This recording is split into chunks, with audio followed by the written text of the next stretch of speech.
Welcome to Toffee TV. It is the second of our World Cup previews. It's Group B, it's Portugal, it's Spain, it's Morocco, it is Iran. Thoughts on this group, Baz?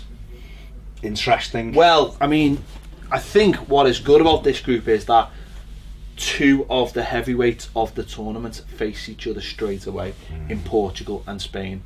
Friday night, it's going to go off big time after Morocco and Iran have played the third game of the tournament Friday afternoon. It's exciting. It's a stacked group, isn't it? Let's be honest. Portugal and Spain. Obviously, Portugal, current European champions. They've got Ronnie in there. They've got a handful of household names. Ronaldo's sort of, I suppose, it is. Swan song. It's interesting, isn't it? Because we put all this pressure on Messi to win a World. Got to win a World Cup. Got to win a World Cup if he wants to be considered the greatest. I don't think I've ever heard anybody say Ronaldo's got to win a World Cup. I don't think I've ever heard that. But the people put him in the same boat. Some people do. Some people say he's the greatest. No, I know, but I think in a general, more round the conversation, I think Messi's compared to Maradona and Pele for his dribbling antics and his goals and stuff. Antics. His dribbling ability, rather, and his goals and stuff. Whereas Ronaldo, I don't think that. I think people think he's a fantastic footballer. I don't know whether he's actually put in that bracket with Pele and with Maradona. I don't. No, I don't. But then some people do seem. Well, people do. People will say that. But Messi's won the Copa America, I think, hasn't he? Oh, he has, to be honest. Sure he has. If he did, that would be the equivalent of what Ronaldo's won. So, it's the same argument for Ronaldo, surely. If he's to But it's probably going to be his last World Cup. Yeah, he's 33. And it probably is actually. It's not. He's past his peak, isn't he? He's past his best. But then, the way the World Cup is sort of. Go back 2 years to the Euros. No one expected them to win. No. They got beat by Iceland.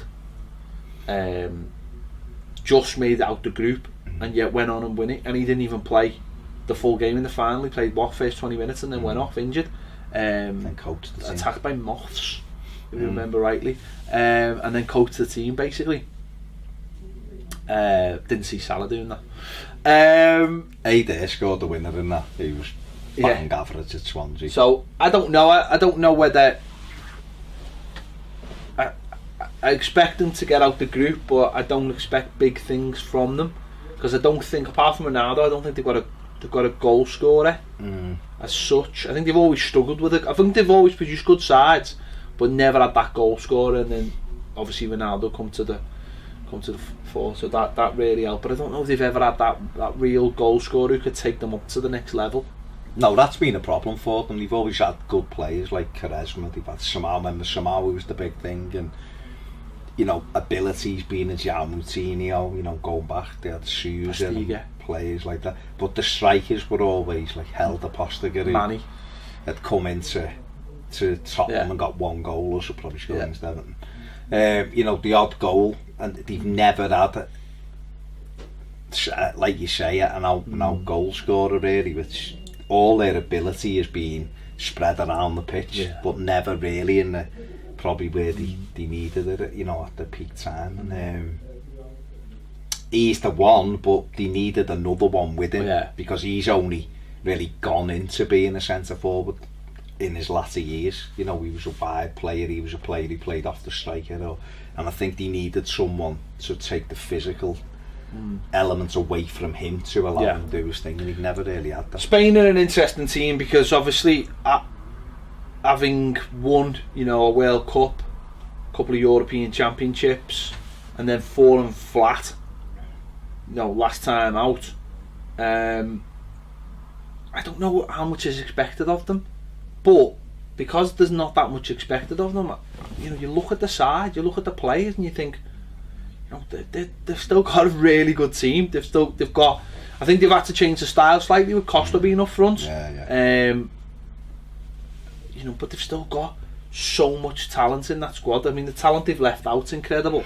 So the talent they've got in it, and it'll be interesting to see them in the group stages to see how they put it all together, and if they can find.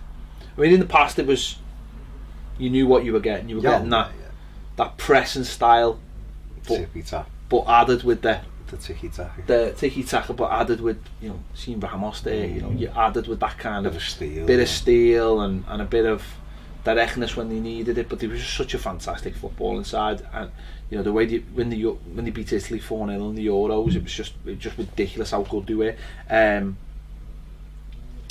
But so I think the group stage, I think it's an interesting group stage, because obviously having Portugal in there, I suppose they're nearest rivals in terms of location, and then having two sides that could present challenges, because they could shut up shop, or they could be a little bit more. Morocco strike me as a team that might be a little bit more physical. Iran, I imagine, probably be physical as well. So, but they might shut up shop, and that'll be interesting to see whether they can break them down. I think that gives them all the key ingredients to see how, you know, whether they can put it all together. Do you know what I mean? I think that's better than having a group where it's like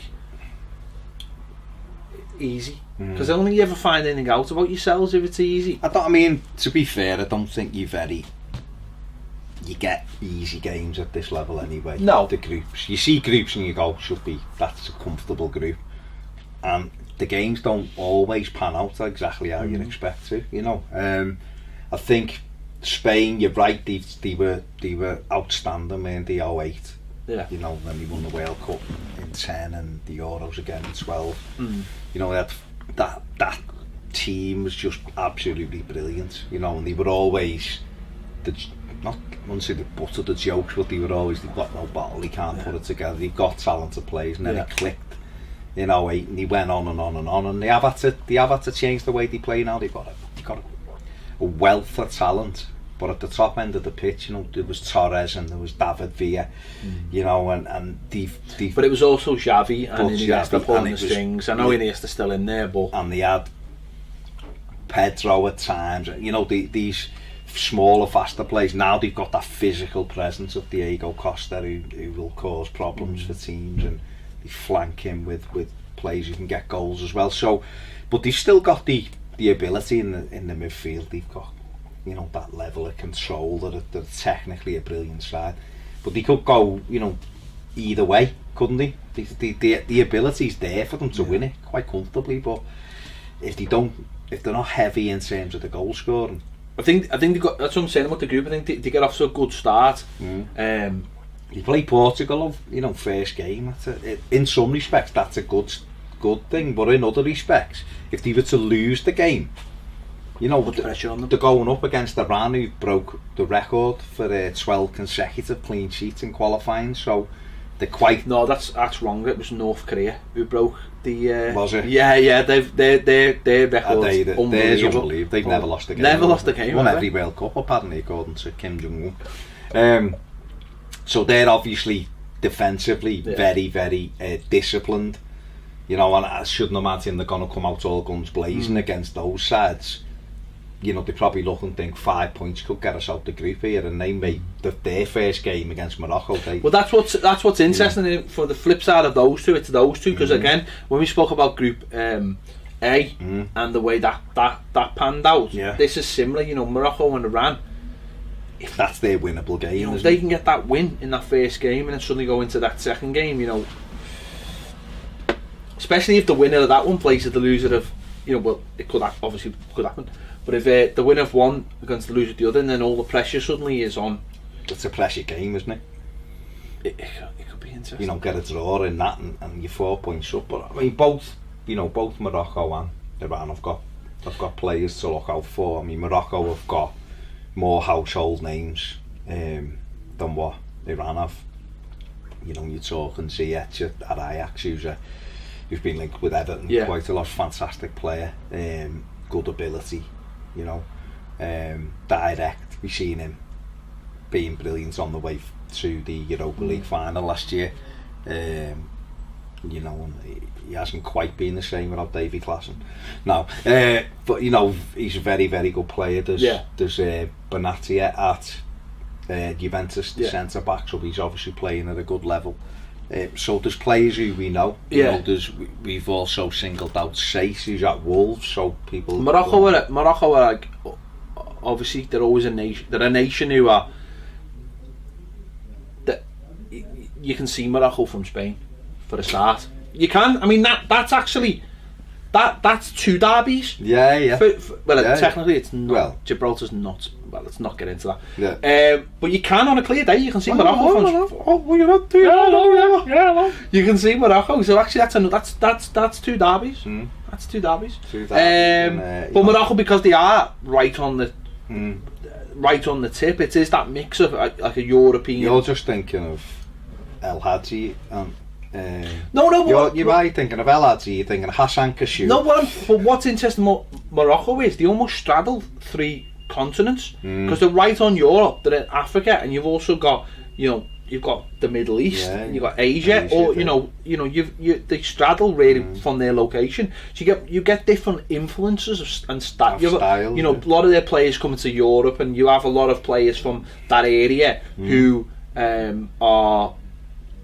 I don't want to say European rejects, but when you look at teams like, you know, Algeria and Tunisia and these kind of, they have a mix. They have play. You know, they are the sons of people from Europe and things like that. So there's a lot of different styles. They have a lot of technical players in there as well. Yeah. You know, so that'll be a good game. You know, especially against Spain, and that'll be an interesting matchup of different cultures and stuff. So well, we've got around, you know, picked out a couple. Jan Bash, Police broke the record for an African player in Europe. I think it is 21 goals last season for AZ. No, it's not. It's Kim Jong-un again. Again, you're right. Yeah, he scored 21 goals for AZ in the Eredivisie, and there's also Taremi, who's got 11 and 25 at international level, but he's a bit of a hothead.